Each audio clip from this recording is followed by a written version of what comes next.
Hello friends, welcome to stock market basic series. आज इस video में हम समझेंगे शेयर क्या होता है, स्टॉक एक्सचेंज क्या है, स्टॉक एक्सचेंज के पार्टिसिपेंट्स कौन हैं और स्टॉक एक्सचेंज में ट्रांजैक्शन कैसे होता है।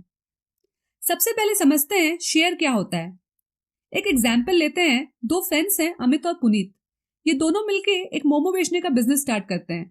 ये दोनों 5-5 लाख इन्वेस्ट करते हैं और एक पार्टनरशिप फर्म खोलते हैं, यमी मोमोज, जिसमें ये दोनों इक्वल पार्टनर्स होते हैं।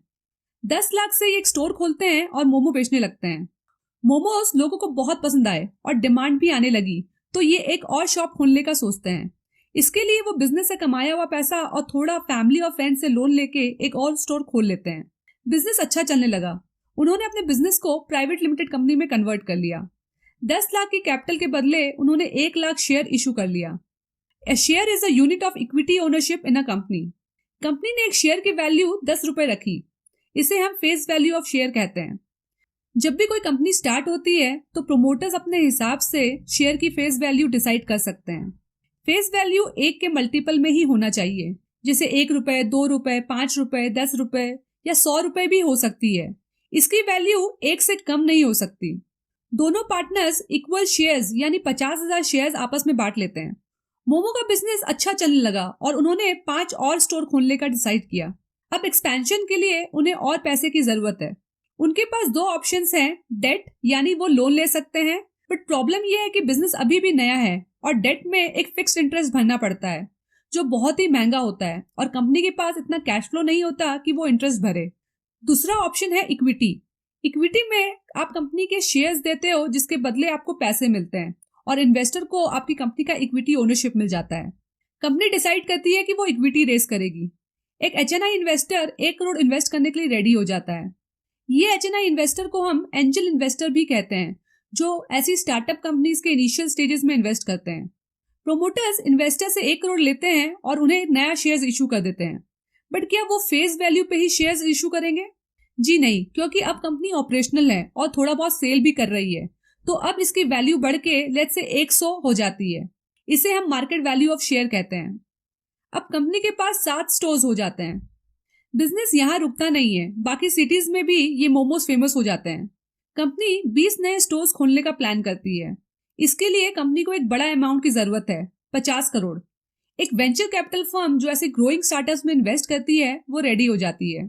क्या कंपनी का शेयर की वैल्यू 100 ही रहेगी?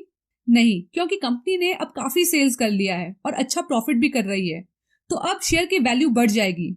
लेट्स से अब शेयर की वैल्यू बढ़ के 1000 रुपए हो जाती है। अब कंपनी का बिजनेस काफी ग्रो गया है और वो इसे इंटरनेशनल मार्केट में ले जाना चाहती है, जिसके लिए उसे एक बड़े अमाउंट की जरूरत है। वो वेंचर कैपिटल फर्म से भी पैसे रेज कर सकती है, जैसे आपने सुना होगा series A funding, series B funding. दूसरा ऑप्शन है कंपनी पब्लिक से पैसे रेज कर सकती है। कंपनी पब्लिक से पैसे रेज करने का डिसाइड करती है। इसके लिए कंपनी सिक्योरिटीज मार्केट के पास जाती है। यहाँ 2 मार्केट होते हैं, प्राइमरी मार्केट और सेकेंडरी मार्केट। प्राइमरी मार्केट वो होता है जहां कंपनी पहली बार पब्लिक से पैसे लेती है थ्रू आईपीओ यानी इनिशियल पब्लिक ऑफरिंग। इसके लिए कंपनीज अंडरराइटर्स या मर्चेंट बैंकर्स हायर करती है जो ये इवेलुएट करते हैं कि कितना शेयर्स इशू करना है और कितने प्राइस में इशू करना है। जिस प्राइस में शेयर्स आईपीओ में इशू होते हैं उसे हम इशू प्राइस कहते हैं। लेट्स से यमी मोमोज ने 1200 में अपना शेयर आईपीओ में इशू कर दिया। आईपीओ आने के बाद कंपनी का शेयर्स सेकेंडरी मार्केट में लिस्ट हो जाता है। जिस प्राइस पे शेयर्स पहली बार स्टॉक एक्सचेंज में लिस्ट होते हैं उसे लिस्टिंग प्राइस कहते हैं। Let's say yummy momos limited के शेयर्स सेकेंडरी मार्केट में 1500 में लिस्ट हो गए। सेकेंडरी मार्केट वो होता है जहां इन्वेस्टर्स आपस में शेयर्स ट्रेड कर सकते हैं। जिस प्राइस में शेयर्स ट्रेड होते हैं उसे हम मार्केट प्राइस कहते हैं। होप आपको यहाँ तक क्लियर हो गया होगा कि शेयर क्या होता है, ये कैसे स्टॉक एक्सचेंज में लिस्ट होता है, इसकी face value, issue price, listing price और मार्केट प्राइस क्या होती है। अब आते हैं व्हाट इज स्टॉक एक्सचेंज। जैसे मैंने बताया, स्टॉक एक्सचेंज एक सेकेंडरी मार्केट है जहां इन्वेस्टर्स आपस में शेयर्स बाय और सेल करते हैं। इसमें कंपनी का कोई इंटरफेरेंस नहीं होता।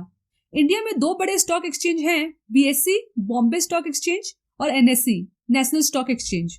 इंडिया में और भी एक्सचेंज हैं जैसे Kolkata exchange, Jaipur exchange, but India में बीएसई और एनएसई ही सबसे ज्यादा फेमस है। अब क्या एक कंपनी एक से ज्यादा स्टॉक एक्सचेंज में लिस्ट हो सकती है? तो हाँ, हो सकती है। क्या दोनों का मार्केट प्राइस अलग अलग हो सकता है? हाँ, हो सकता है, बट रियल लाइफ में होता नहीं है।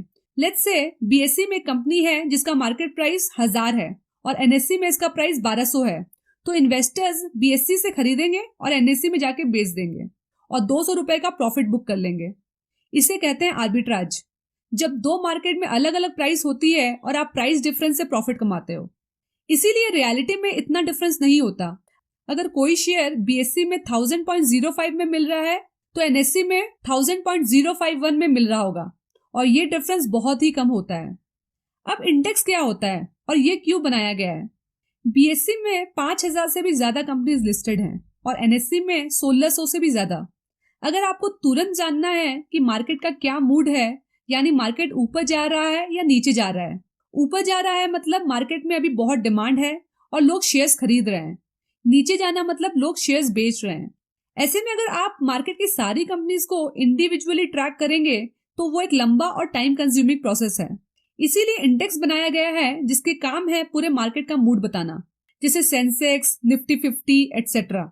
सेंसेक्स में बीएससी की 30 सबसे बड़ी कंपनीज आती हैं और निफ्टी 50 में एनएससी की 50 सबसे बड़ी कंपनीज। अब ये जो बड़ी कंपनीज हैं, अगर ये ऊपर जा रही हैं तो इंडेक्स भी ऊपर चला जाता है और अगर ये कंपनीज नीचे जा रही हैं तो इंडेक्स भी नीचे चला जाता है। ये एक ओवरऑल इंडिकेशन है और जरूरी नहीं कि आपने जिस कंपनी का शेयर खरीदा है वो इंडेक्स के हिसाब से ही मूव करेगी। सेंसेक्स और निफ्टी में जो टॉप कंपनीज हैं ये कैसे सिलेक्ट होती हैं?